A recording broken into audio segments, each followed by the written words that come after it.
Hello everyone and welcome back for another edition of 8 Minutes with Aaron. I am of course your host Aaron, and today we are going to talk about WWE's PLE Clash at the Castle in Glasgow, Scotland. So let's get rolling with a fresh edition of this guy right here, Aaron.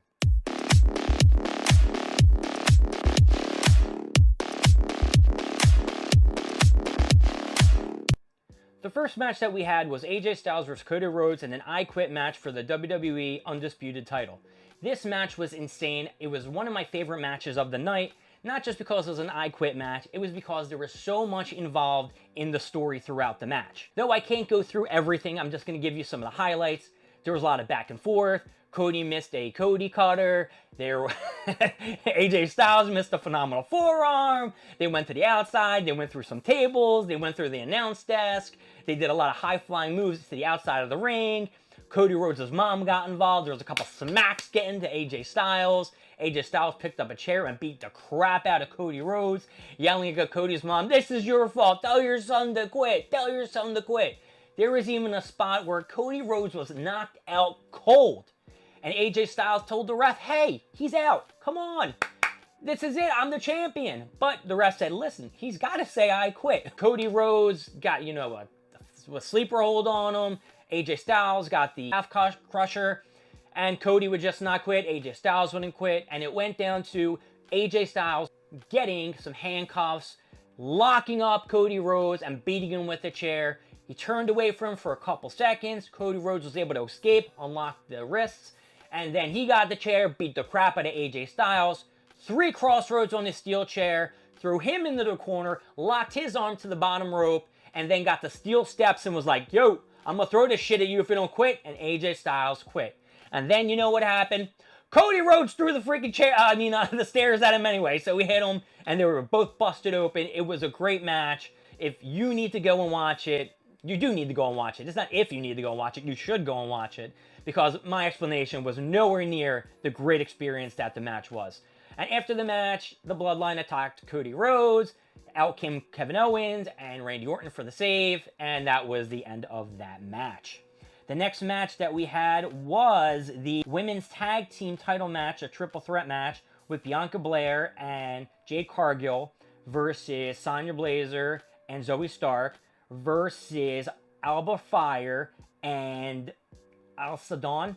The match was kind of crazy, since it's like a triple threat match, tag team match, they can only tag in each other. This spilled out to the outside of the ring. Sonya Blazer actually got Jade Cargill in the Coquina clutch. I know I pronounced that wrong. And it looked like Jade Cargill tapped out, but the ref didn't see it. So I don't know if that was a botch or something like that. Jade Cargill, of course, was a monster in this match. So was Bianca Belair. They took down everybody. The other two teams did work to take down Cargill and Bianca Belair. Then they fought in the ring for a while. The match came down to Bianca Belair and Jade Cargill. They did their finisher, I believe, on Sonya Blazer. And then I believe it was Alba Fire came in, threw Jade Cargill out, and pinned Sonya Blazer. 1, 2, 3. We have new women's tag team champions, Alba Fire and Alsa Dawn. That's all I'm talking about that match. Oh yeah, AJ Styles versus Cody Rhodes. Up! Triple threat women's match. Down! Sorry, guys. The next match that we had was the Intercontinental title match between Chad Gable and Sami Zayn. This match, of course, was just like all their other matches. I'm sorry, this wasn't anything special. There was a little bit of, Chad Gable telling Otis and Maxine Dupree to interfere in the match, told Maxine Dupree to hit Sami Zayn with the title at one point.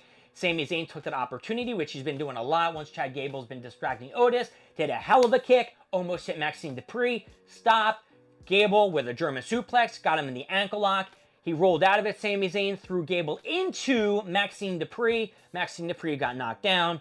Otis was like, "What the fuck?" Otis picked her up, walked away. Chad Gable took his eye off the prize. Sami Zayn, hell of a kick. 1, 2, 3. Chad Gable lost. Sami Zayn picked up the victory. This guy right here is still the Intercontinental Champion. And Chad Gable looked livid at the end of the match. The women's title match was next between Bayley and Piper Niven. This match was pretty good. Piper Niven was fantastic, put on a great performance. She did really well, beating the crap out of Bayley, using her size advantage. Bayley, tried to get back. Of course, tried to get like belly to belly on the top rope. She couldn't do that. There were a lot of close falls. Piper Niven at one point like got Bayley down, did a big splash off the top rope, close 2 count. In the end, Piper Niven was going for some kind of move, and then Bayley reversed it into a crucifix pin. 1, 2, 3. Bayley walked out the champion. I mean, it was a little lackluster. I don't know what, it was a little fumbly, but I'm okay with the ending. The match was okay. I'm a big Bayley fan. You guys know that. I like my big booty Bayley. And Piper Niven did a great job. And Chelsea Green sprinkled in there with Piper Niven. That's just great. Chelsea Green is doing a great job.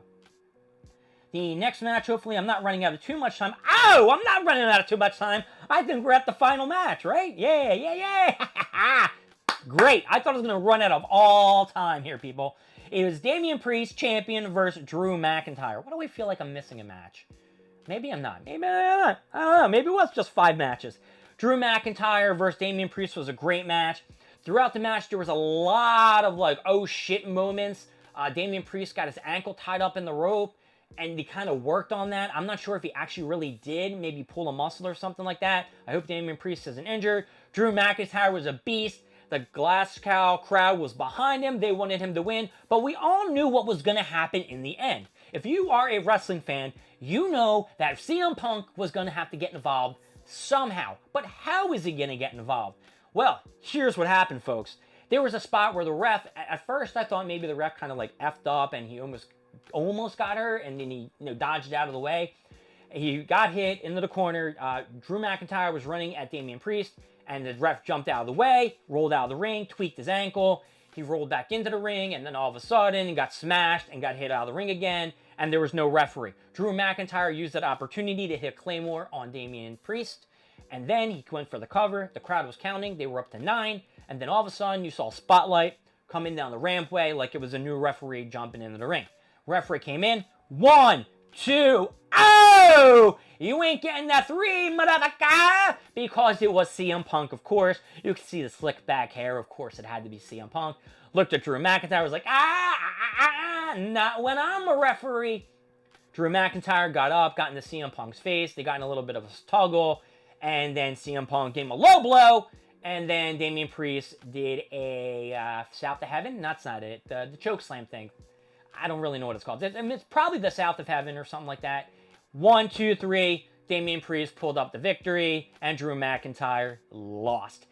That was a great ending. You can't make Drew McIntyre look too weak because he was husky as shit, and he was doing really well. But they have to further the storyline between Drew McIntyre and CM Punk. And Damian Priest, of course, they have to try to make him look as a strong champion. He's not a transitional champion. He said that in the scrim after the pay-per-view and shit like that, which I do believe. And I know I missed a bunch of matches. The Bayley and Piper Niven, that one's getting an what else? The Sami Zayn and Chad Gable match. And then we have the final pay-per-view match, which was the title match for the World Championship between Damian Priest and Drew McIntyre. Why am I forgetting his name? That's also getting it up as well. My name is Aaron. Thank you for joining me with 8 Minutes with Aaron. I will see you next time when we review more things, more stuff. And hey, maybe I won't be so exhausted from going out to work and into the gym and then back here to film. I'll see you later. Bye.